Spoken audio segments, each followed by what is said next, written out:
welcome. Today in this presentation we are going to study about blood and circulatory system, which is also known as the cardiovascular system. This is the first part of the presentation. So let's get started. Circulatory or the cardiovascular system. Let us have an introduction. The blood circulatory system or the cardiovascular system is the transport system of the body. It basically comprises of three major components: blood, which is the fluid connective tissue; heart, which is the pumping organ; and the blood vessels through which this blood flows. This system supplies nutrients to and also removes the waste products from various tissues of body.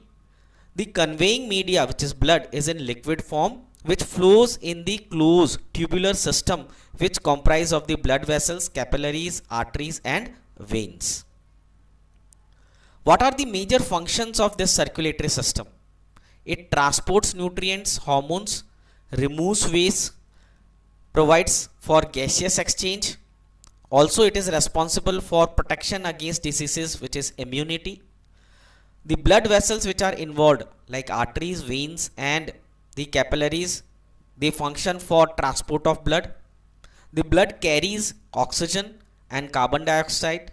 It also carries the nutrients and the waste. And the heart, which is the pumping organ, pumps blood through the blood vessels. The circulatory system can be broadly divided into three major components: heart, which is the pumping organ; the blood, which is the fluid connective tissue; and the blood vessels, of course, through which this blood flows. Let us study about blood in detail. Blood is a fluid connective tissue that transports essential nutrients and oxygen to cells and the metabolic waste and CO2 from cells. Its pH is very slightly alkaline, 7.4. Blood formation occurs in bone marrow of long bones. On an average, an adult human has 4 to 6 liters of blood. The composition of blood basically can be divided into two major components: the liquid part, which is known as the plasma, which consists of 55% of the volume, and the cellular part, which consists of 45% of the volume of blood. So let us first study about the plasma, which is the liquid part of the blood. Almost it has 90 to 92% of water, which is the solvent. Then it has the inorganic salts or the ions, which maintain the osmotic balance, pH buffering. They are essential for conduction of nerve and contraction and relaxation of the muscles. These include the sodium, potassium, calcium, magnesium, chloride, bicarbonate ions. Then they have the organic part, which consists of the plasma proteins, which basically once again have the osmotic balance function and pH buffering. Fibrinogen, which is essential for clotting of blood and of course for protection against the diseases, immunity. The plasma part also contains the immunoglobulins, or in other words the antibodies. Now let us see what are the cellular elements. The cellular elements predominantly are the RBCs, that is the red blood cells or the erythrocyte, which consist of almost 44% by volume of the cellular elements, and the major function is transport of oxygen. Then we have the white blood cells, also known as the leukocytes. These are divided into two categories: granulocytes and agranulocytes. Granulocytes contain the basophils, eosinophils and the neutrophils, and the agranulocyte contains the lymphocyte and the monocytes, and they are responsible for defense and immunity. Then we have the platelets, which are responsible for clotting of blood to prevent excessive loss of blood during the injury. Now let us go into little bit detail of the cellular components. The RBCs, which are also known as the erythrocyte, comprise 99% of all the blood cells. They are flexible, oval, biconcave, disc shaped, and they lack nucleus at maturity because most of the space is taken for accommodating the hemoglobin, which is responsible for carrying the oxygen. Hemoglobin is an iron protein complex which chemically binds the oxygen and also is responsible for imparting the red color to the RBCs. RBCs are produced in red bone marrow of long bones and have an average life of about 120 days. White blood cells provide immunity and are formed in once again in red bone marrow. They are also known as the leukocytes. They are irregular in shape. They have an average lifespan of just 13 to 20 days. These are of two types: granulocytes. These include the neutrophils, eosinophils, and the basophils. Neutrophils are also the most abundant type of WBCs. They contains granules which have proteins. Neutrophils help in fighting bacterial infections. The A granulocytes have two types of WBCs, which include the lymphocytes and monocytes.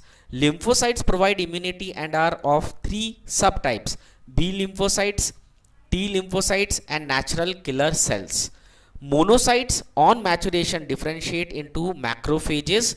Monocytes, macrophages, and neutrophils are the major phagocytic cells of the immune system, which provide the cell based immunity and are also responsible for phagocytosis of the pathogens or antigens. The third and the last type of the blood cells are the platelets. These are also known as the thrombocytes because they form thrombus or clots. Their primary function is to help in clotting of blood to prevent excessive loss of blood from injury. Their average lifespan is only 10 days.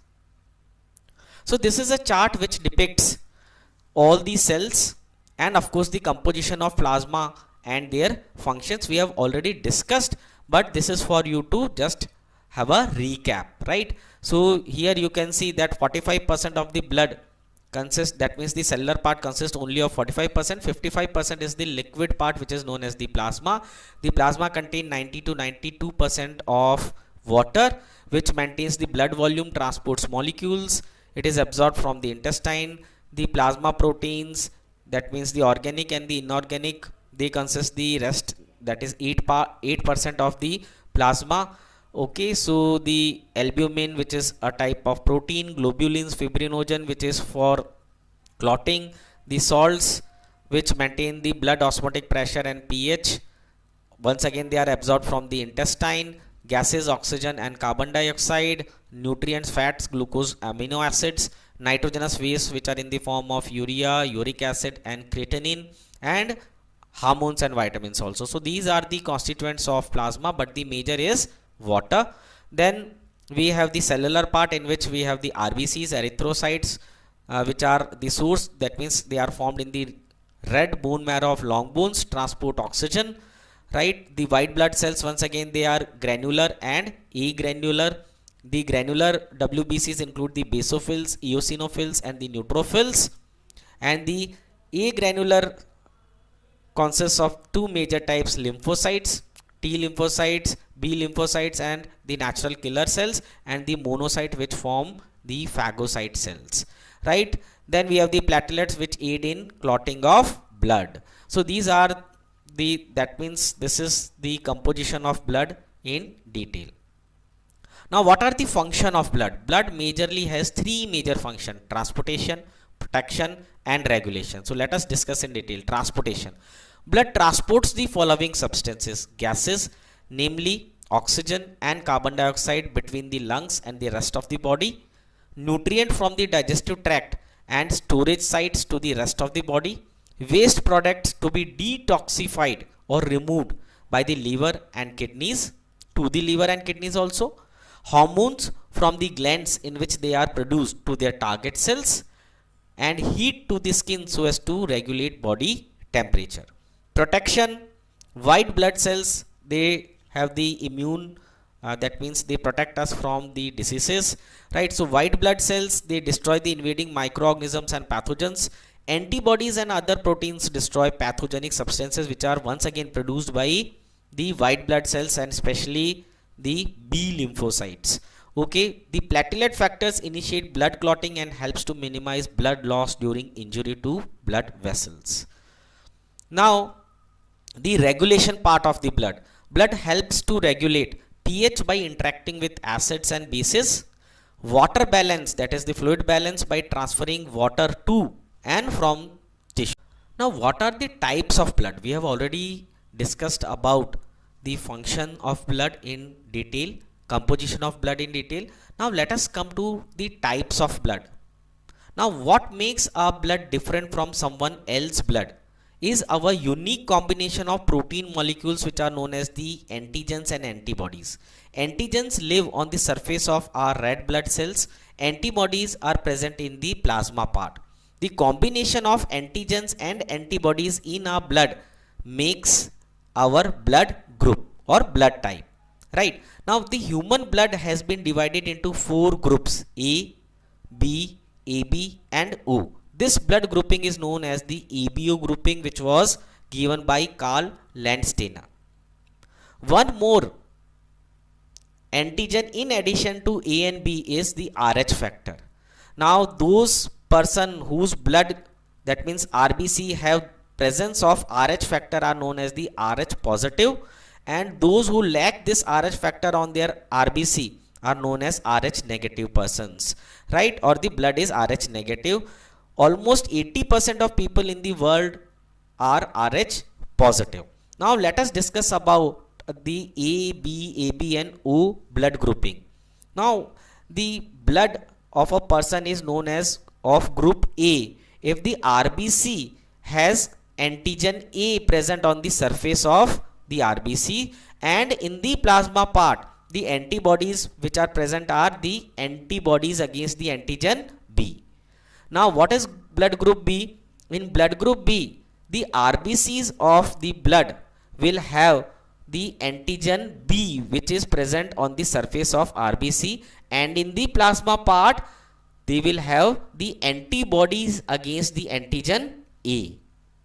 Now in blood group AB, the RBC will have both the antigen A and antigen B, but in the plasma there will be no antibodies. Then this blood group is known as blood group AB. Then there is blood group O. In this blood group the RBC does not have any antigen, neither A, neither B nor AB, that means nor A and B both, and the plasma part contains both the antibodies, that is antibody against the antigen A and the antibody against the antigen B. Now blood group O is known as the universal donor and blood group AB is known as the universal acceptor. Now we will go into details of this blood group and the classification of blood group, what is Rh factor, what is immunogenicity, in the chapter in which we will discuss in detail about the immunity system and the blood grouping, which is a separate chapter. So I hope that in this particular presentation in which we have discussed about the cardiovascular, that is the blood and transport system, and the first part of this system, that is the blood. Now in the second part we will go into detail about the circulation of the blood, the structure and functioning of heart. Thank you very much.